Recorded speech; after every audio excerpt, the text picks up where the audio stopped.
India book of রেকর্ডসে নাম উঠল ছোট্ট শিশুর। 1 বছর 8 মাস বয়স অর্জিতা ভট্টাচার্যের বাড়ি রানাঘাট পায়রাডাঙ্গায়। সে 52টি ইংরেজি থেকে বাংলা মানে 13টি জেনারেল নলেজের উত্তর, পশু পাখির 13 রকমের আওয়াজ নকল করা, 18টি শরীরের বিভিন্ন অংশ চিহ্নিত করা, বিভিন্ন পাখির নাম A to Z শব্দের ছবি সহ কণ্ঠস্থ। এই ছোট্ট বয়সে তার মধ্যে যদি এমন প্রতিভা বিচ্ছুরণ হয়, ভবিষ্যতে সে আরও ভালো কিছু করবে এমন আশা করতেই পারেন তার বাবা মা ও পরিবার। বাবা উজ্জ্বল ভট্টাচার্য তিনি চাকরিজীবী, মা শিম্পা পাল ভট্টাচার্য প্রাইমারি স্কুলের শিক্ষিকা। মা স্কুল শিক্ষিকা, বাবা চাকরিজীবী। এই ব্যস্ততার মধ্যে ওই শিশু কন্যাকে গড়ে তুলছেন। মা ব্যস্ত থাকলেও তার ঠাকুরমার কাছে অনেকটা সময় কাটে ছোট্ট শিশু কন্যার। শিম্পা পাল ভট্টাচার্য বলেন, আমি আমার কন্যাকে নিয়ে স্বপ্ন দেখা শুরু করেছি, ভবিষ্যতে ভালো হোক এটাই চাই। এত কম বয়সে এমন প্রতিভার অধিকারী তার বাড়ির স্থানীয় লোকজন থেকে পরিচিতিরা সবাই শিশুকন্যার এমন প্রতিভায় বিস্মিত। অনেকে বিস্ময় শিশুর কন্যার এমন প্রতিভা দেখে ভিডিও করে রাখতে উৎসাহিত হয়ে পড়েছে। তোমার নাম কি?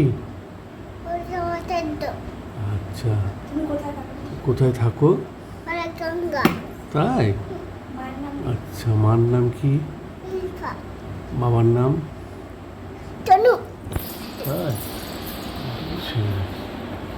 তুমি কি খেতে ভালোবাসো? তুমি কি খাবে?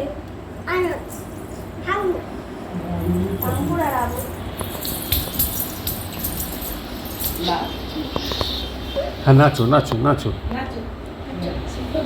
দাঁড়িয়ে দাঁড়িয়ে একটু নাচো। কিভাবে দেখছেন? মেয়ের এই সাফল্যে আমরা খুবই গর্বিত, মা হিসেবে তো খুবই গর্বিত, খুবই গর্বের বিষয়। চেষ্টা করবো ভবিষ্যতেও আরও যেন ওর এগিয়ে চলার জন্য যেন যতটা পারি ওকে সাপোর্ট দেওয়ার চেষ্টা করবো, যাতে কোনো কবে থেকে বুঝলেন যে এরকম ওর? আমি বুঝতে পেরেছি যবে থেকে একটু প্রথম যখন কথা বলাটা শেখে, কথা বলাটা একটু তাড়াতাড়ি শিখে যায়, এবং যখন কথা বলাটা শেখে একটুখানি টকেটিভ আছে, মানে কথা বলতে পছন্দ করে। কিন্তু আমার সাথে খেলার ছলে দু একটা জিনিস আলোচনা করতে করতে বা আমি বলার পরে দেখছি ওই জিনিসটা আবার 2 দিন পরে গিয়ে বা 3 দিন পরে গিয়ে আমি সেই জিনিসটা যখন ধরছি তখন দেখছি ও মনে রাখতে পারছে। তখন এই পয়েন্টটা হচ্ছে আমার আগে খুব মাথাতে আমার ক্যাচ হয় যে তার মানে ওই জিনিসগুলো মনে রাখতে পারবে। তখন থেকেই প্রচেষ্টা করি। ইন্ডিয়া বুক অফ রেকর্ডস কবে পেল?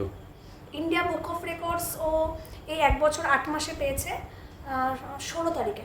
আচ্ছা, মানে 16 তারিখে হচ্ছে নামটা উঠেছে, 16ই মার্চ, সরি মে।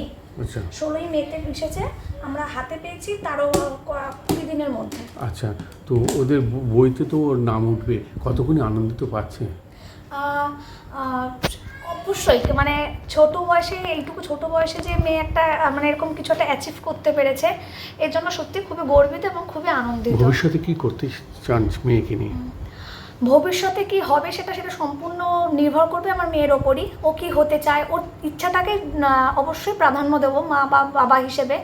ও যেটা হতে চাইবে সেটাই আর কি ও হবে। আর কি রেকর্ডের দিকে এগোবে মেয়ে, এটা চান? না, এখনই কিছু এটাও যেমনি যে মানে খুব যে মানে একটা প্রেশার করে বা খুব যে মানে চেষ্টা করে যে করেছি সেটাও নয়, জাস্ট ক্যাজুয়ালি ওকে আমার মুখের ছলে খেলার ছলে পড়াতে ওই জিনিসগুলো ক্যাপচার করতে পেরেছি। কি করে অ্যাপ্লাই করেছিলেন তো আপনি? অ্যাকচুয়ালি এটার প্রসেসটা হচ্ছে পুরোপুরি আমি অ্যাকচুয়ালি রেকর্ড মেয়ে সামলে, আমার চাকরি সামলে বা ঘর বাড়ির সামলে অ্যাকচুয়ালি এটা আমার পক্ষে হয়ে ওঠে না। আমি যখন দেখলাম যে মেয়ের মধ্যে কিছু হয়তো এক্সট্রাঅর্ডিনারি কিছু আছে, তখন আমি মেয়েকে যখন আর কি এরকম চেষ্টা করলাম খেলার ছলে পড়াতে, তখন এই পুরো জিনিসটা আমার বাবাকে জানাই। এই প্রসেসটা হচ্ছে পুরোটা বাবা হ্যান্ডেল করেছে। আচ্ছা আচ্ছা, কি নাম আপনার? আমার নাম শিল্পা পাল ভট্টাচার্য। আপনি কি করেন? আমি স্কুল শিক্ষিকা। আর আপনার হাজবেন্ড? আমার হাজবেন্ড চাকরি করে। এই চাকরি সামলেও মেয়েকে সঙ্গ দিয়ে এত বড় করা, এটা কতক্ষণই মা হিসেবে গর্বিত মনে করেন? যেরকম প্রত্যেক মায়েরই যেরকম গর্ব হবে নিজের সন্তানের প্রতি, সেরকম আমারও হচ্ছে, গর্ববোধ হচ্ছে না অবশ্যই। আর আমার শুধু তো আমার একার যে প্রচেষ্টা, হ্যাঁ ঠিক আছে, কিন্তু সাথে আমার পরিবারেরাও যদি আমাকে সাপোর্ট না করতো, ওর ঠাম্মি যদি আমাকে সাপোর্ট না দিত যে আমি যাতে করতে পারি, বা ওর বাবা যদি না বলতো, দাদু, তো হয়তো সেই হিসেবে তারাও কোথাও না কোথাও আমার মেয়ের সফলতার পেছনে জড়িয়ে আছে, শুধু মাই নয়। কি নাম আপনার? শিল্পা পাল ভট্টাচার্য।